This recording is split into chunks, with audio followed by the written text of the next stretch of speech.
My most watched video on this channel is why they don't like you. And it always surprises me that this video gets so much attention.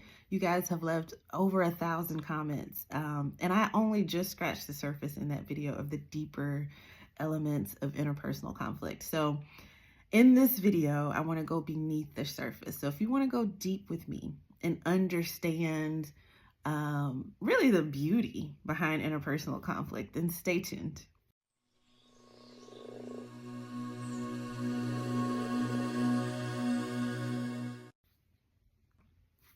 So we are not here to demonize people and make people wrong for not liking us. I noticed there was a lot of pain in the comments that a lot of you left, but really people not liking us and even, us not liking others is not personal. We're going to cover how to navigate these experiences without taking them personally. First, we're going to talk about energy dynamics and vibrational mismatches. Everything is energy. Each person carries a unique vibrational makeup that consists of their beliefs, their thoughts, their emotions, and their level of spiritual evolution. When someone doesn't like you, most often it's just an energetic mismatch, especially if you really can't explain what happened. Their energy and yours simply doesn't align at that moment. I have an example in my life of being the person that didn't like someone. And for me, it's rare that I can't pinpoint what it is that makes me not like a person. There's literally only one time in my life that that's ever happened to me. And the only explanation I have is that we're an energetic mismatch. And it's really one of those times where I had to rely on my intuition heavily because nothing this person was doing on the surface could explain why I wouldn't want to be in close relationship with them. But my intuition told me and I listened. But in most cases, it's pretty easy for me to identify where the energy is mismatched with me and a person that I just can't vibe with. All in all, people are mirrors. I say this a lot on my channel. They reflect things back to us. And many times you're reflecting things back to someone that they just simply don't want to see, right? And the initial reaction isn't hardly ever to change what they look like. It's to just stop looking at you and to look at a mirror that shows them something that they'd rather see. The truth is, though, that our patterns lead us to the same types of mirrors over and over again, no matter how much we run. We are surrounded by mirrors. Just imagine that every human being has a mirror on their body that they're walking around with. And if you look in one mirror and it triggers you, you don't like what you see, running to another mirror doesn't change who you are at your core. Rejection can happen to you because your presence highlights an uncomfortable truth for someone. Let's say you're deeply authentic, for example, and you encounter someone who has spent years suppressing their truth for whatever reason. Maybe it's a survival tactic, who knows? Your very existence could trigger feelings of discomfort, resentment, because you unknowingly highlight the gap between their current self and who they really want to be. We have something called an ego as human beings, and people kind of demonize the ego, but the ego is really what anchors us in this reality. It's not something that we should be afraid of or push against. It's just part of who we are. Some of us think it's all of who we are, though. But the ego kind of is the mechanism for you to feel separate from others, and there's value in that. There's value in seeing yourself as separate from and then seeing yourself reflected in other people. But oftentimes, like I said, the ego takes over and it overdoes it when it comes to comparison. And when you don't realize that you're more than the ego, you can be threatened by someone else's success, someone else's joy, someone else's energy, and it can manifest as dislike or rejection. But remember, dislike or rejection is a manifestation of someone's internal conflict. It never has anything to do with the other person. There could also be what we would call karmic connections or soul contracts or things that you've agreed to experience in this life for your own soul's growth.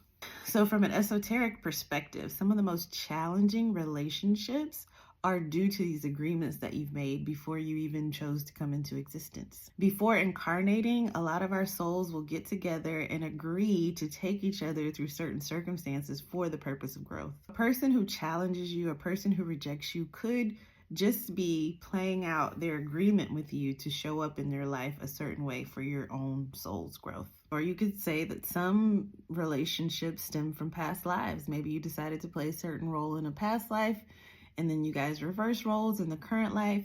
There could be all kinds of things contributing to certain dynamics. But even with these soul contracts and karmic connections, free will is always at play. Sometimes people choose to diverge from the past that they made at a soul level, and that might lead to friction or separation, or you just may choose to walk away from something that you don't enjoy, and there is no wrong or right. It's all part of the unfolding journey. Now I want to talk about navigating rejection with grace. We've all heard the term rejection is sometimes protection, and a lot of times that is the case. So when someone moves away from our energy, it's because their presence just doesn't align with what our soul is trying to experience at that time. Sometimes it's for their highest good that they move away.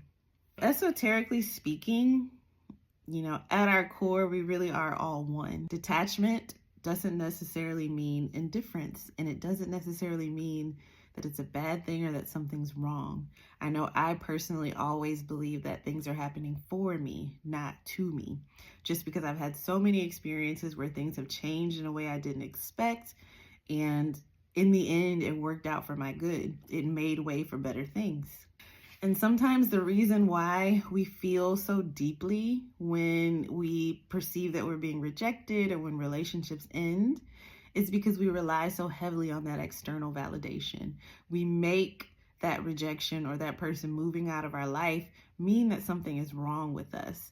And once we can get over that, once we live our lives in a way that is aligned with our values, a life that when we get up in the morning and look in the mirror, we're proud of what we see and who we are. We're satisfied without external validation.